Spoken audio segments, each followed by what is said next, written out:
Hello അസ്സലാമു അലൈക്കും welcome back. അപ്പോൾ ഇന്നത്തേതൊരു ഇഫ്താർ സ്നാക്സിൻ്റെ തന്നെ ചട്ടിപ്പത്തിരിയും ഒരു മുട്ടപ്പത്തിൻ്റെ വീഡിയോ ആണ് ഉണ്ടാക്കുന്നത്. അപ്പോൾ ആദ്യം തന്നെ ഈ ചട്ടിപ്പത്തിരി എങ്ങനെ ഉണ്ടാക്കി നോക്കുക. അതിന് വേണ്ടിയിട്ട് ഞാനൊരു പാത്രത്തിലേക്ക് 1 കപ്പ് മൈദപ്പൊടി ഇട്ട് കൊടുക്കുക.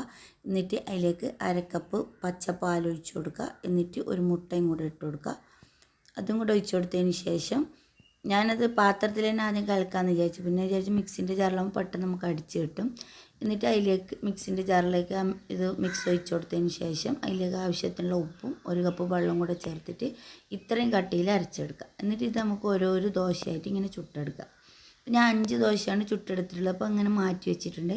എന്നിട്ട് ഇതിൻ്റെ മസാല ഉണ്ടാക്കാൻ വേണ്ടിയിട്ട് ഒരു ഇരുമ്പിൻ്റെ ചീഞ്ചട്ടി ഉണ്ട്. ഇത് ഇരുമ്പിൻ്റെ ചീഞ്ചട്ടി ആയതുകൊണ്ടാണ് ഇങ്ങനെ കേട്ടോ, പുതിയ ചീഞ്ചട്ടിയാണ്, അല്ലാണ്ട് ഇങ്ങനെ വൃത്തിയേടായ ചട്ടിയൊന്നും അല്ല. അപ്പോൾ അങ്ങനെ പറഞ്ഞതേ ഉള്ളൂ.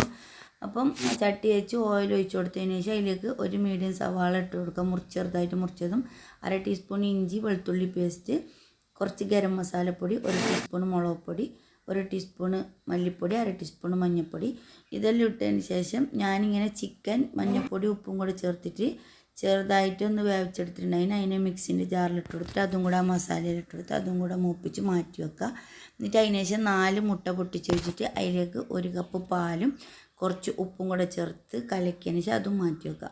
എന്നിട്ട് നമ്മൾ ഈ ചട്ടിപ്പത്തിരി ഉണ്ടാക്കുമ്പോൾ നല്ല അടികട്ടിയുള്ള പാത്രം തന്നെ എടുക്കണം. എന്നിട്ട് ഞാൻ ഓരോരോ ദോശയും ഇത് ഈ മുട്ടൻ്റെ ഈ മിക്സിയിലേക്ക് മുക്കിയിട്ട് പാത്രത്തിലേക്ക് വെച്ച് കൊടുക്കുക. എന്നിട്ട് അതിൻ്റെ മുകളിൽ ഈ ചിക്കൻ്റെ മിക്സിനെ ഇതേപോലെ ഓരോന്നിൻ്റെ മുകളിൽ ഇങ്ങനെ ഇട്ട് കൊടുക്കുക.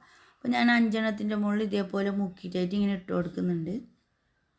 വീഡിയോ എടുക്കുന്നതിൽ കുറേ തെറ്റും മിസ്റ്റേക്കൊക്കെ പറ്റുമോ, അപ്പോൾ എല്ലാവരും കാണുന്നവർ അതൊന്ന് ക്ഷമിക്കുക. പെട്ടെന്ന് ഇങ്ങനെ എടുത്തുകൊണ്ട് പോകുമ്പോൾ അങ്ങനെ പറ്റുന്നതെന്ന്. അപ്പോൾ ഞാൻ 5 ദോശ ഇങ്ങനെ വെച്ചിട്ടായിട്ട് ഇതേപോലെ ചെയ്തെടുത്തിട്ടുണ്ട്. എന്നിട്ട് ബാക്കി വരുന്ന ആ മുട്ടനെ അതിൻ്റെ മുകളിലേക്ക് തന്നെ ഒഴിച്ച് കൊടുക്കുക. എന്നിട്ട് ഒരു 10-15 മിനിറ്റോളം ചെറിയ തീയിലത് വേവിച്ചെടുക്കുക. എന്നിട്ട് അതിനെ വേറൊരു പാത്രത്തിലേക്ക് മറിച്ചിട്ട് കൊടുക്കുക. അത് ഞാൻ ഇട്ട് കൊടുക്കാൻ മറന്നുപോയി. ഞാൻ വേറൊരു പാത്രത്തിലേക്ക് ഇട്ട് കൊടുത്തിട്ട് അതിൽ നിന്ന് 1 മിനിറ്റോളം അത് വെച്ചിട്ട് അപ്പുറത്ത് ഇപ്പുറത്ത് 2 സൈഡ് മൂപ്പിച്ചെടുത്തിട്ട് ഇതാക്കി എടുത്തിട്ടുണ്ട്. അപ്പോൾ ഇത് ഇത്രയേ ഉള്ളൂ, എളുപ്പത്തിൽ ഉണ്ടാക്കി ഭയങ്കര ടേസ്റ്റാണ് ഈ ചട്ടിപ്പത്തിരി. അപ്പോൾ എന്തായാലും ഉണ്ടാക്കി നോക്ക്. അതിനുശേഷം അതവിടെ മാറ്റി വെച്ചിട്ട് അത് ചട്ടിയിൽ തന്നെ 2 ടീസ്പൂൺ ഓയിൽ ഒഴിച്ചിട്ട് അതിലേക്ക് ഒരു പകുതി സവാള ചെറുതായിട്ട് മുറിച്ചതും, 1/2 മുറി തക്കാളി കുരുവളഞ്ഞതും, 2 പച്ചമുളകും, കുറച്ച് ഇഞ്ചി വെളുത്തുള്ളി പേസ്റ്റ്, കുറച്ച് കറിവേപ്പിലയും കൂടി ചേർത്തിട്ട് അതിനൊന്ന് നല്ലോണം മിക്സ് ചെയ്ത് കൊടുക്കുക. കുറച്ച് ഇത് ആവശ്യത്തിന് ഉപ്പ് ഇതെല്ലാം ഈ സമയത്തെല്ലാം ഇട്ട് കൊടുക്കണം. അപ്പോൾ ഞാൻ ഉപ്പിൻ്റെ എല്ലാം അളവ് പറഞ്ഞാൽ ചിലപ്പോൾ ഞാൻ ഉണ്ടാക്കുന്ന അത്ര ക്വാണ്ടിറ്റി ആയിരിക്കില്ല നിങ്ങൾ ഉണ്ടാക്കുന്നത്, അതുകൊണ്ടാണ്. അപ്പോൾ അങ്ങനെ നോക്കിയിട്ട് കൊടുത്താൽ മതി. എന്നിട്ട് ഞാൻ 4 മുട്ട പുഴുങ്ങി വെച്ചിട്ടുണ്ടായിന്. അത് നടുക്കുന്ന് കീറിയിട്ട് അതിൻ്റെ ഉള്ളിലത്തെ കാമ്പ് എടുത്തിട്ടായിട്ട് ഈ ഉള്ളിൻ്റെ മിക്സുള്ള മസാലയിലേക്ക് അതും കൂടെ ഇട്ട് കൊടുത്തിട്ട് ഇളക്കി കൊടുക്കുക. എന്നിട്ട് അതിനുള്ള മാവ് റെഡിയാക്കണം.